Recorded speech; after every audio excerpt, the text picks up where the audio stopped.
என்னங்க உங்க வாழ்க்கையில உச்சத்தை தொடறதுக்கு நீங்க பயந்துட்டு இருக்கீங்களா? இன்றைக்கு உங்களை பார்த்து கர்த்தராகிய இயேசு கிறிஸ்து சொல்றாரு, என் மகளே, என் மகனே, நீ பயப்படாத. என்ன மட்டும் உறுதியாய் பற்றி கொள்ளும் பொழுது கண்டிப்பா உன் வாழ்க்கையில தீமையை காணாதிருப்பாய். ஒன்றும் குறைவில்லாமல் எல்லாம் சம்பூர்ணமாய் உன் வாழ்க்கையில கிடைக்கும். ஆமாங்க, உச்சத்தை தொட உங்க அச்சத்தை விட்டு விலகுங்கள்.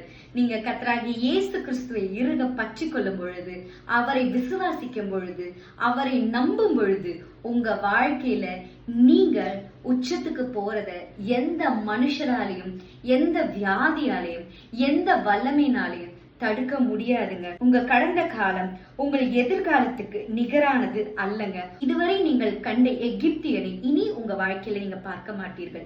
ஆமாங்க, உங்க கடந்த காலம் இப்போ இருக்க உங்க நிகழ்காலத்துக்கு ஈக்குவலா வராதுங்க.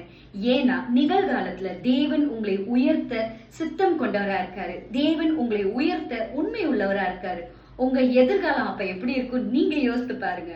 கண்டிப்பா கடந்த காலத்தை நினைக்காதீங்க, எதிர்காலத்தை நீங்க நினைக்காதீங்க. நிகழ்காலத்துல கர்த்தரை இறுக பற்றி கொள்ளும் பொழுது உங்க எதிர்காலம் பிரகாசமா இருக்கும். ஆமாங்க, கர்த்தரை உறுதியாய் பற்றி கொள்ள நீங்க விசுவாசிக்க உண்மை உள்ளவர்களா இருந்தீங்கன்னா அவர் உங்களுக்கு உண்மை உள்ளவரா இருப்பாரு. விசுவாசிக்கிறீங்களா? நம்புங்க, உங்க வாழ்க்கையில நல்லது நடக்கும். God bless you.